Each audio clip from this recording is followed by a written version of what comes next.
जरा सोचिए, 1 लाख साल पुरानी एक अंधेरी गुफा, वहां एक कंकाल पड़ा है, लेकिन उसके चारों तरफ जंगली फूल रखे हुए हैं। ये फूल किसी आधुनिक इंसान ने नहीं, बल्कि उस आदि मानव ने रखे हैं जिन्हें हम अक्सर जंगली या भावहीन समझते हैं। ये वीडियो ईरान की सीरीज का पहला भाग है। इस सीरीज में हम ईरान के बारे में सब कुछ जानेंगे कि आज जो वहां पर हो रहा है वो क्यों हो रहा है, क्योंकि जब तक आप ईरान का बिल्कुल शुरुआत से इतिहास नहीं जानोगे तब तक आपको समझ में नहीं आएगा कि आज की कंडीशन में ईरान जहां खड़ा है वहां आखिर क्यों खड़ा हुआ है। ये वीडियो आप देखिए, क्योंकि ये आपको ईरान की बिल्कुल शुरुआत तक लेकर जाएगा, उस शुरुआत तक जहां शायद इंसान जन्म ही नहीं लिए थे।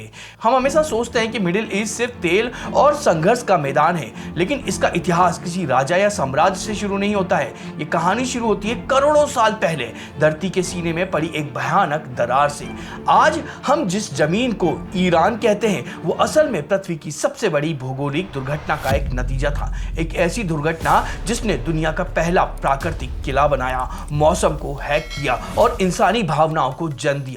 आज 2026 में ईरान और दुनिया के बीच में जो महायुद्ध जैसे हालात बने हुए हैं, उन्हें समझने के लिए हमें आज की न्यूज नहीं बल्कि इस धरती की सबसे पुरानी कहानी समझनी होगी। यह हमारे 14 एपिसोड की ईरान मेगा सीरीज का पहला एपिसोड है। ये पूरी सीरीज आपके दिमाग के सारे तार खोल देगी और आप आज की जियोपॉलिटिक्स को एक मास्टर की तरह डिकोड कर पाएंगे। करोड़ों साल पहले हमारी पृथ्वी का नक्शा आज जैसा बिल्कुल नहीं था। सारे महाद्वीप आपस में एक बड़ी पजल्स की तरह जुड़े हुए थे।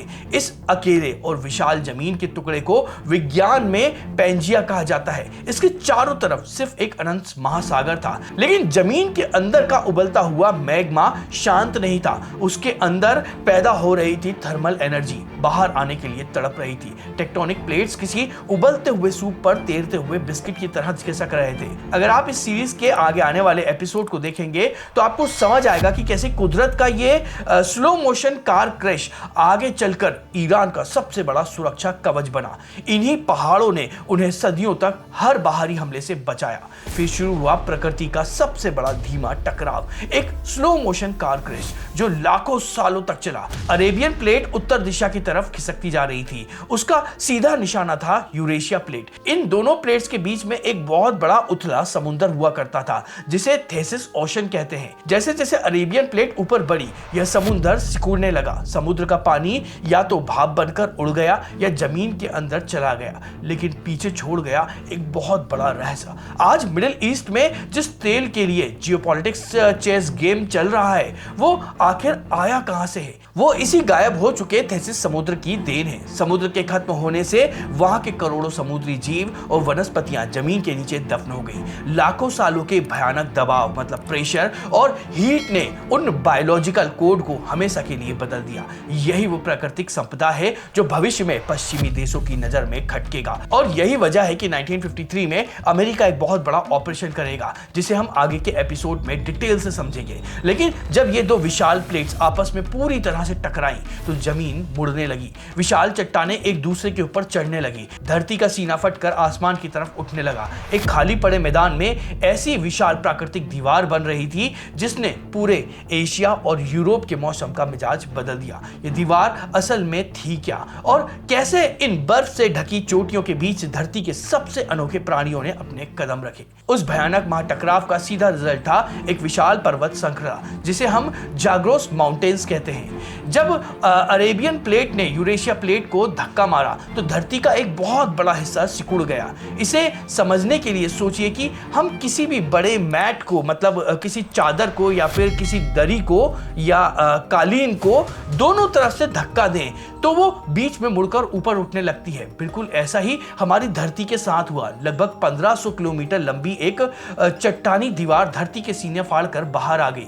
ये कोई आम पहाड़ नहीं था, ये एक अभेद प्राकृतिक किला बन गया था। जियोपॉलिटिकल चेस गेम में भूगोल ही किसी देश का भविष्य तय करता है।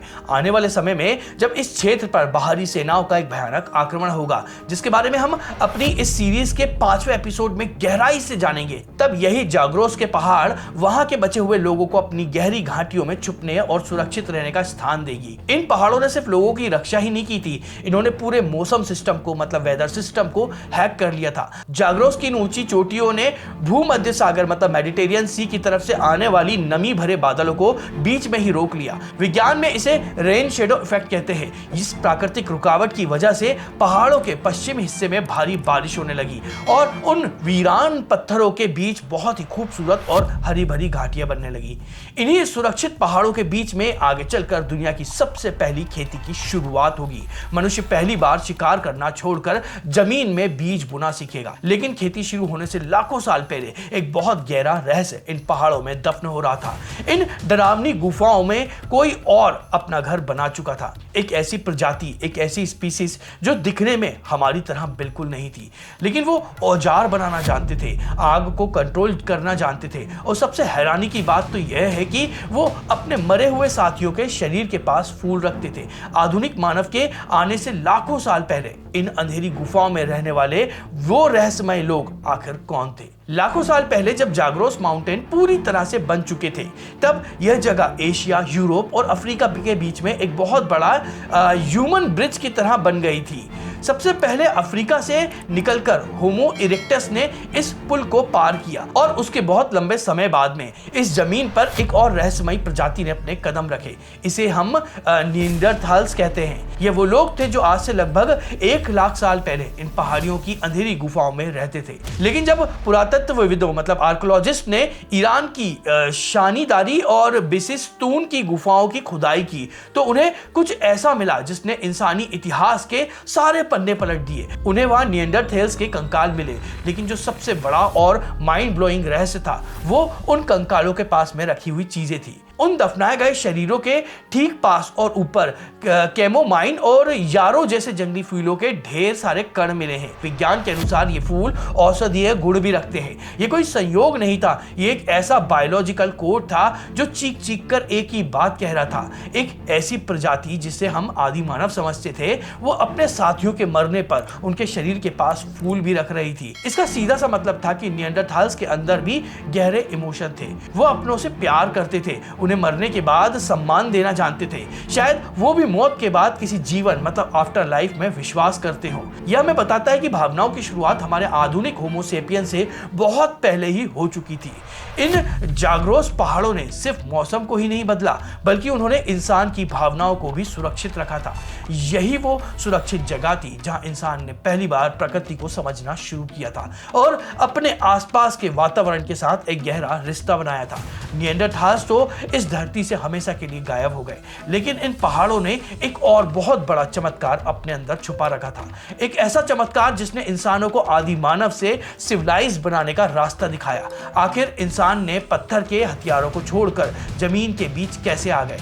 जाग्रोस के पहाड़ों ने निएंडरथाल्स के रहस्य को अपने सीने में दफन तो कर लिया था, लेकिन यह प्राकृतिक दीवार अभी भी बहुत कुछ करने वाली थी। जैसे जैसे धरती का तापमान थोड़ा गर्म हुआ, जाग्रोस की घाटियां हरी भरी होने लगी। इन पहाड़ों ने एक ऐसा इकोसिस्टम बना दिया था जो जीवन के लिए बिल्कुल परफेक्ट था। यहीं से इतिहास का सबसे बड़ा टर्निंग पॉइंट शुरू होता है, जिसे विज्ञान ने नियोलिथिक रेवोल्यूशन कहा है। आधुनिक इंसान अब तक सिर्फ एक जगह से दूसरी जगह भटकने वाला शिकारी था, लेकिन इन सुरक्षित घाटियों में आकर उसने कुछ ऐसा किया जिसने पूरी दुनिया का भविष्य हमेशा के लिए बदल दिया।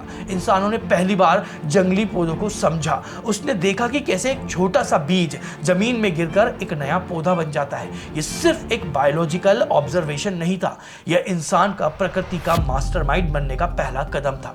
यही जाग्रोस की घाटियों में दुनिया की सबसे पहली खेती शुरू हुई। इंसान ने पहली बार गेहूं और जौ को उगाना सीखा। यह वो चमत्कार था जिसने इंसान को एक जगह बसने पर मजबूर कर दिया। यहीं से पहली बस्तियां मतलब सेटलमेंट बनी। यह सभ्यता का पालना था। इन सुरक्षित घाटियों ने इंसान को सिर्फ खाना ही नहीं दिया, इन्हीं पहाड़ों में इंसान ने पहली बार फलों के रस को फर्मेंट करना सीखा। कैलोरीज को लंबे समय तक सुरक्षित करने के लिए इंसान ने दुनिया की सबसे पहली शराब मतलब वाइन बनाई। यह एक एडवांस संस्कृति की शुरुआत थी, एक ऐसी पहचान जो ईरान की मिट्टी में हमेशा के लिए बस गई। यह पहचान इतनी गहरी थी कि आगे चलकर जब बड़े बड़े साम्राज्य बने और ईरान पर भयानक हमले हुए, जैसा कि हम अपने एपिसोड 5 में देखेंगे, जब अरब्स का हमला होगा तब भी ईरान के लोग अपनी इसी एडवांस संस्कृति को कभी नहीं छोड़ेंगे। वो अपनी भाषा और कला को बचाने के लिए इन्हीं जाग्रोस पहाड़ों का सहारा लेंगे। ये पहाड़ सिर्फ पत्थर नहीं, ये ईरान की आत्मा है। लेकिन कोई भी प्राकृतिक किला हमेशा के लिए सुरक्षित नहीं रह सकता है। जाग्रोस की इन घाटियों में जो खेती और सभ्यता शुरू हुई थी वो धीरे धीरे एक बहुत बड़े और ताकतवर साम्राज्य में बदलने वाली थी। एक ऐसा साम्राज्य जो पूरी दुनिया को अपने इशारे पर नचाएगा और फिर इतिहास का एक ऐसा पन्ना खुलेगा जब पश्चिम मतलब वेस्ट से एक बहुत बड़ा खतरा इस जमीन की तरफ बढ़ेगा। खेती और शराब से शुरू हुई यह कहानी एक बहुत ही जियोपॉलिटिकल स्ट्रेटेजी और तनाव में कैसे बदल गई। अगर आप हमारे चैनल के वीडियोस लगातार देखते हैं तो आप जानते होंगे कि इतिहास की कोई भी घटना अलग थलग नहीं होती है, लेकिन ईरान की इस मिट्टी से निकली दुनिया की सबसे उन्नत सभ्यता ने आगे क्या किया और कैसे इस सभ्यता ने पहली बार दुनिया को एक बहुत बड़े खतरे का एहसास कराया, इसका जवाब मिलेगा आपको हमारी इस सीरीज के अगले एपिसोड में। और ये वीडियो अगर आपको पसंद आया तो उसको लाइक करिएगा, कमेंट को स्वैप करके हाइप नाम का एक नया ऑप्शन आया है तो हाइप भी करिएगा, और साथ में अगर आप इसी तरह के रोचक वीडियो देखना चाहते हैं तो उसके लिए हमारे चैनल को सब्सक्राइब भी करिएगा। इसका अगला एपिसोड आपको स्क्रीन पर दिख रहा होगा, वहां पर क्लिक कर सकते हैं।